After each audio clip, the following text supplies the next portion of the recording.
सुहाग रात की रात दूल्हा जैसे ही कमरे में पहुंचा, उसने पैरों तले जमीन खिसक गई। दुल्हन के पास कोई अनजान आदमी बैठा था। दूल्हे ने गुस्से में कहा, तुम कौन हो? उसी आदमी ने मुस्कुराकर कहा, मैं इंसान नहीं, एक जिन्न हूँ।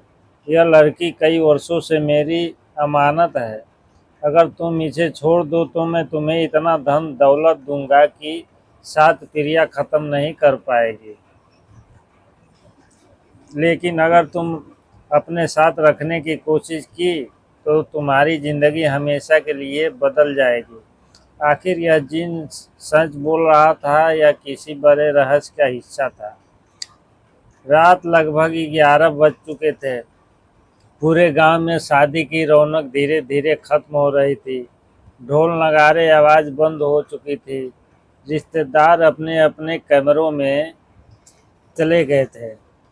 दूल्हा अर्जुन के चेहरे पर हल्की मुस्कान थी। आज उसकी जिंदगी का सबसे बड़ा दिन था। गांव में उनकी शादी की चर्चा हो रही थी। दुल्हन कविता पढ़ी लिखी सुंदर और संस्कारी लड़की मानी जाती थी। अर्जुन लेकिन को क्या पता था कि उसकी जिंदगी की सबसे डरावनी रात अभी शुरू होने वाली है। जब सभी रस्में पूरी हो गई तो अर्जुन के उसने दोस्तों ने हंसी मजाक करते हुए दुल्हन के कमरे में तक छोड़ दिया। अर्जुन ने धीरे से दरवाजा खोला। कमरे में हल्की लाल रोशनी जल रही थी। फूलों की खुशबू पूरे कमरे में फैली हुई थी। लेकिन जैसे ही उसकी नज़र पलंग पर पड़ी, उसने उसके शरीर में ही सिहरन दौड़ गई। दुल्हन कविता के पास एक अनजान युवक बैठा था।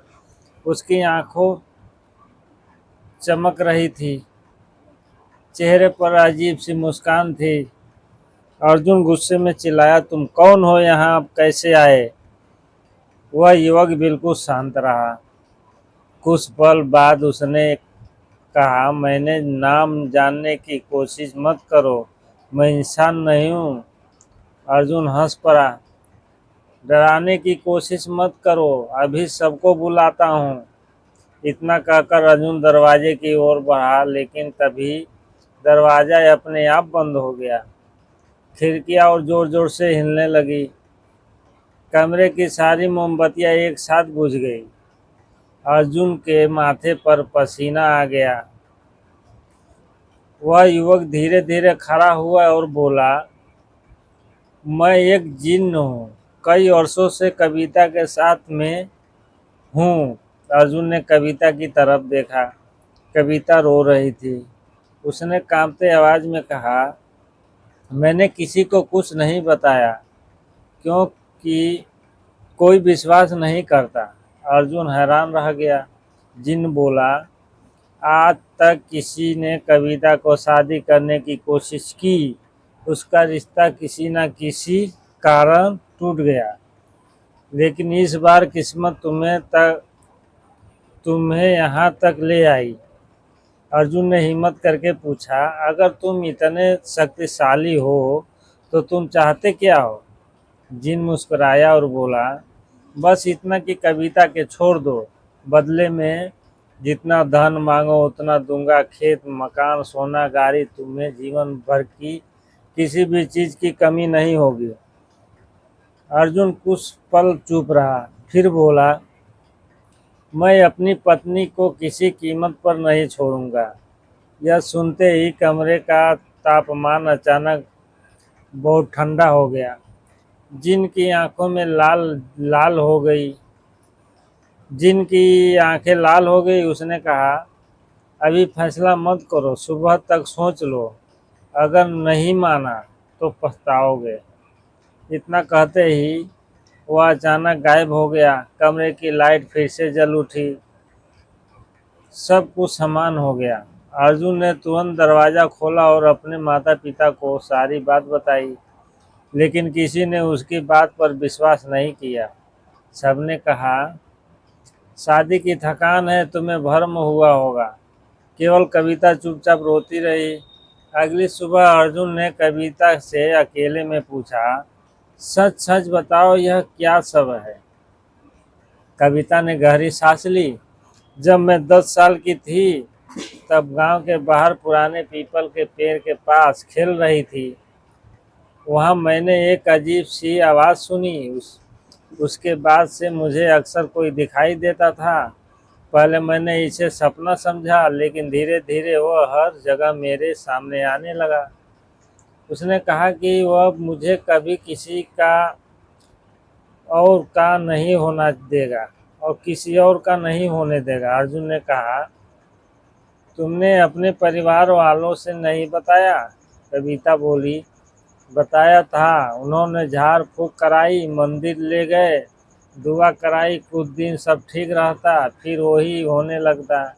इसलिए मैंने चुप रहना सीख लिया। अर्जुन ने उसका हाथ पकड़कर कहा, अब तुम अकेली नहीं हो। चाहे जो हो जाए, मैं तुम्हारा साथ नहीं छोड़ूंगा। उसी समय बाहर से तेज आवाज आई।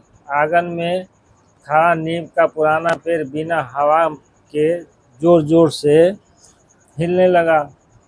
घर के सभी लोग बाहर दौड़े। अचानक पेड़ की एक मोटी डाल जमीन पर गिरी। डाल के नीचे कागज दबा हुआ था। जब अर्जुन ने वह कागज उठाया तो उस कागज पर अक्षरों में लिखा था, आज आखिरी चेतावनी है, कविता के छोड़ दो, वरना अगली रात किसी जान जाएगी। यह पढ़ते ही पूरे घर में सन्नाटा छा गया। आंगन में सन्नाटा पसरा था। अर्जुन के हाथ में वो चेतावनी वाला कागज कांप रहा था। घर के सभी लोग डर गए। किसी को समझ नहीं आ रहा था यह सब कैसे हो रहा है। अर्जुन के पिता बोले, अब यह मजाक नहीं है, हमें किसी समझदार व्यक्ति से सलाह लेनी होगी। गांव के लोग पास के एक बुजुर्ग और विश्वास संत स्वामी हरिदास के नाम बताया जाता था। लोगों ने परेशानी सुनकर उन्हें उसी के रास्ते बताते थे। अगली सुबह अर्जुन, कविता और परिवार उनके आश्रम पहुंचे। स्वामी हरिदास ने दोनों की पूरी बात से सुनी, फिर कुछ देर आंखें बंद करके शांत बैठ रहे थे। कुछ समय बाद उन्होंने कहा, डर से बड़ी कोई शक्ति नहीं होती। पहले यह समझना होगा कि यह रहस्य क्या है। उन्होंने कविता से पूछा, बेटी, क्या बचपन में किसी पुराने स्थान पर तुमने कोई वादा किया था या कोई ऐसी चीज उठाई थी? कविता अचानक सोच में पड़ गई। कुछ देर बाद उसे याद आया, जब मैं छोटी सी थी, पीपल के पेड़ के नीचे मुझे एक पुरानी चांदी जैसी अंगूठी मिली थी। मैंने उसे खेल खेल में पहन लिया था। उसी दिन में अजीब घटनाएं शुरू हुई थी। स्वामी जी ने गंभीर स्वर में कहा, हो सकता है वह इस रहस्य की शुरुआत हो। उन्होंने अर्जुन से कहा, आज रात तुम दोनों अकेले नहीं रहोगे, लेकिन याद रखना, क्रोध या लालच में कोई निर्णय मत लेना। रात हुई। घर के सभी लोग एक कमरे में बैठकर भगवान का नाम लेने लगे। आधी रात के करीब अचानक तेज हवा चलने लगी। खिड़कियां अपने आप खुल गई। कमरे में वही रहस्यमय युवक दिखाई दिया। वह अर्जुन की ओर देखकर बोला, मैं फिर आया हूँ, अभी भी समय है, कविता को छोड़ दो।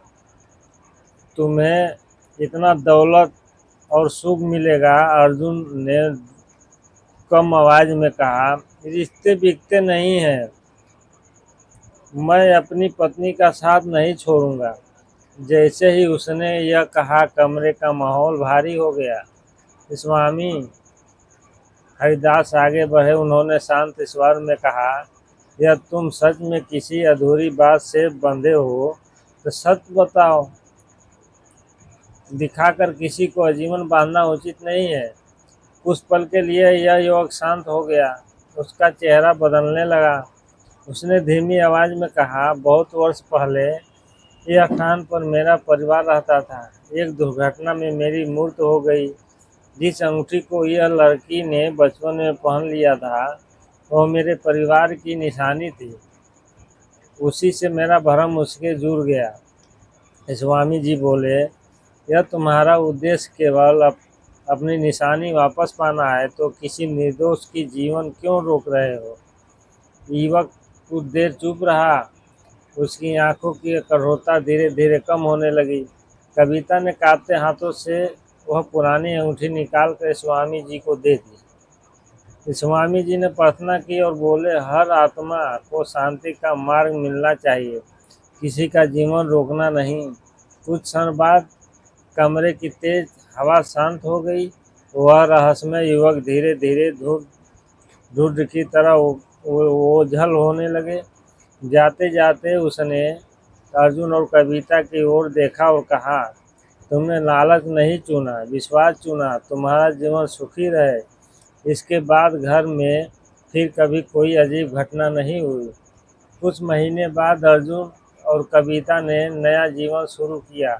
उन्होंने पुरानी घटनाओं की सीख की तरह याद रखा। अर्जुन अक्सर गांव से कहता था, अजीब चाहे जैसी भी हो, लालच कभी समान नहीं होता। साथ साथ विश्वास और साहस की इंसान सबसे बड़ी ताकत है। अगर आप अर्जुन की जगह होते तो क्या करते? आपने जीवन साथी का साथ निभाते या धन दौलत चुनते? अपनी राय नीचे कमेंट में ज़रूर